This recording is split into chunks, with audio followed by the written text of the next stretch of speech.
Hi, everyone. Lisa Haven here, and I've got a major report I want to share with you. This one specifically in regards to what is called opportunity zones and how they're linked to the Rockefellers. Now, in order to tell you guys some major information on this, and you're going to want to listen to this report in its entirety, I am bringing on Patrick Wood with technocracy.news. So, Patrick, are you with me over there?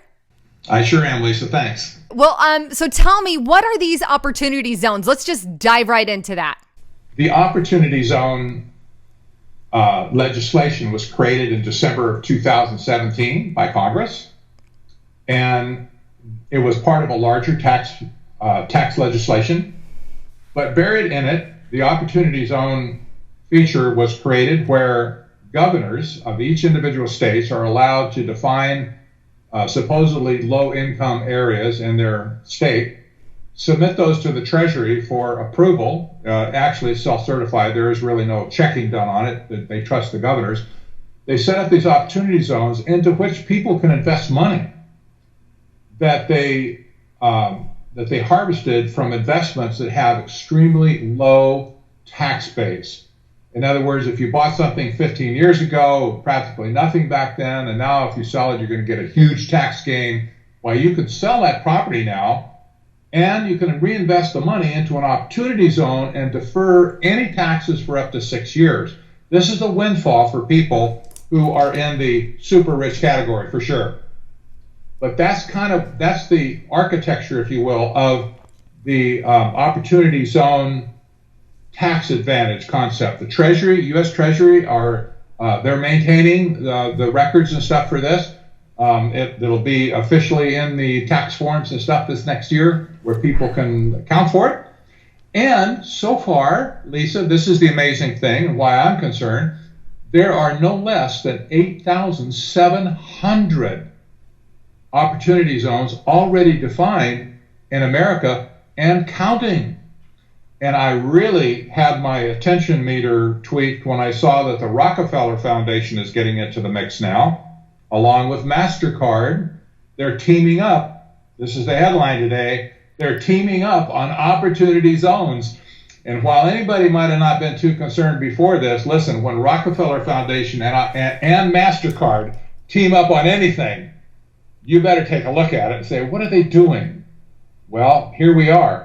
They're issuing grants to several cities around America to establish a new position within the city called an opportunity zone manager, essentially, that will be only concerned with coordinating and developing these investments into these opportunity zones.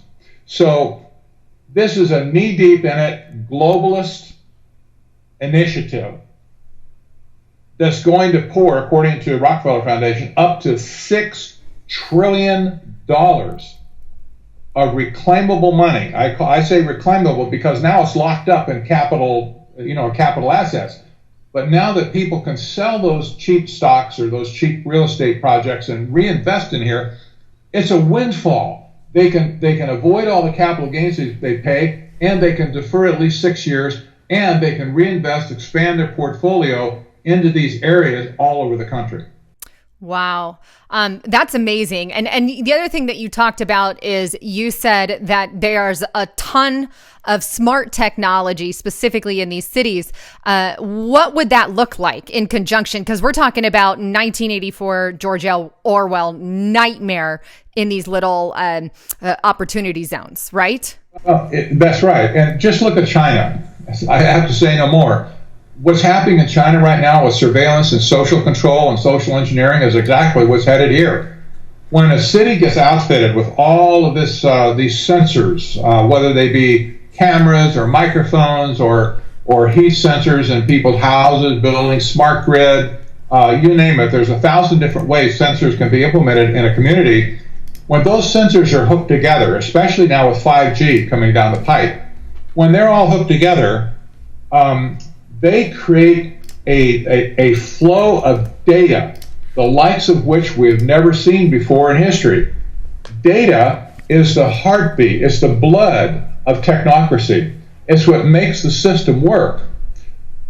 Data is the new oil, according to many global elite. especially like Rockefeller Foundation, data is the new oil of the 21st century. And so anywhere you can extract just reams of data from a community, which consists of people, of course, you have a monetized asset in your hands. This stuff is worth a fortune to these people. And even if they gave the technology to the cities, if they said, here, I'll just give it to you free, they would extract the data and end up paying for that technology 100 times over before they're done with it. So this seems to be the overall scheme that's happening with these opportunity zones. It will allow these companies that are investing the money, or people, to extract data which has value, sell it to whoever will buy it. They, of course, end up making a bunch of money, but the citizens living within that community will have virtually no say about what happens with that data. In most cases, they won't even know it's being collected. It will be used against them in the end to control them.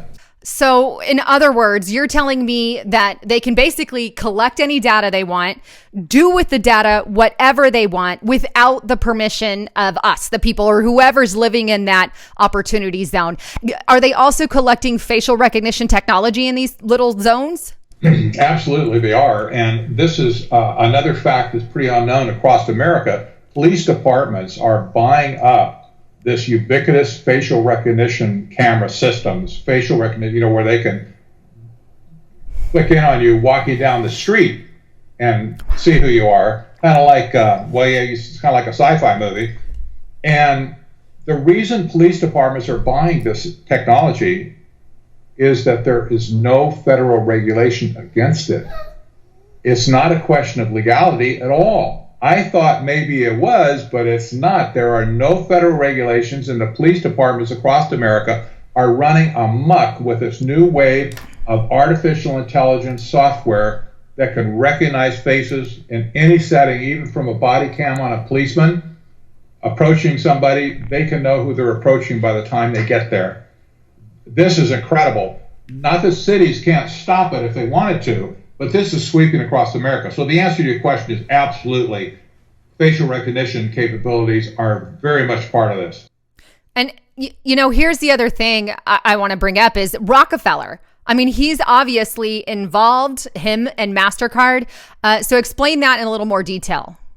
Well, what really got my attention on this, and I've been watching Opportunity Zones for a while, but when I saw the headline that the Rockefeller Foundation is partnering with MasterCard, which is like the poster child of globalization, to team up on opportunity zones, you have to ask the question, team up on, what are they doing? What does a team do with relation to opportunity zones? Well, that really kind of sparked another round of research on my part, so I need to dig into this a little bit further and find out, because, man, if Rockefeller's finally in it, it's got to be big, because they don't do anything. If it's not big, they won't have anything to do with it, right? Right. MasterCard the same way. So this is a big deal to the global elite right now. Obviously, it's a big deal in our country. And back in December of this last year, 2018, it's just a few months ago, President Trump executed an executive order that established a national council for opportunity zones, most of which are cabinet positions, by the way. They're supposed to be part of this committee, to more or less, let's say, railroad the opportunity zone investments across the country. And Rockefeller Foundation estimates there's something like $6 trillion of potentially available capital to invest into opportunity zones, all 8,700 of them across the nation. It's a big deal. Definitely. Do you have any concluding thoughts on that, or maybe some information that we left out? Because I guess bottom line is, I think these are critical, especially when you're talking about the biggest number, 8,700 of these. My fear is that they're going to multiply and get bigger and more of these. And eventually it's going to spread so far across the country that we're going to lose every ounce of freedom we have. They're already stealing tons of our data, but we're talking about on a major scale. They are. I had to go back further and researching who created this bill in the first place. President Trump signed it in December of 2017. And it was passed by a Republican Congress a House of Representatives at that point, but he signed it into law. And so I went back to see who sponsored the bill, and the legislative sponsor is basically a nobody. He's a Republican, but he's nothing of any importance. And the other organization listed was in particular, was the Economic Innovation Group. They were the ones apparently that brought this legislation to a Republican legislator and said, we'd like to do this opportunity zone thing. And they all bought off on it. That's a great idea. Let's go do that. So I went back and I investigated who is the Economic Innovation Group. And people can go to their website and they can find out. And the first person they're going to click on when they see the Founders Circle is none other than Sean Parker. He's listed as the founder and executive chairman of this organization. This is the guy that created the Opportunity Zone idea. And if you look at his, some people are going to recognize who he is immediately. He is the co-founder of Napster. That was number one when he was 19 years old. Of Plaxo, then another popular platform, when he's 21. And in 2004, he joined forces with Mark Zuckerberg to develop Facebook. Served as the first president of Facebook. He was the founding president of Facebook. And okay, this and the rest of the people here are all venture capitalists. And there's one other member of the original Facebook team, Ted Ulyat, who was he was general counsel, I believe, for Facebook for those same years, 2008 to 2013.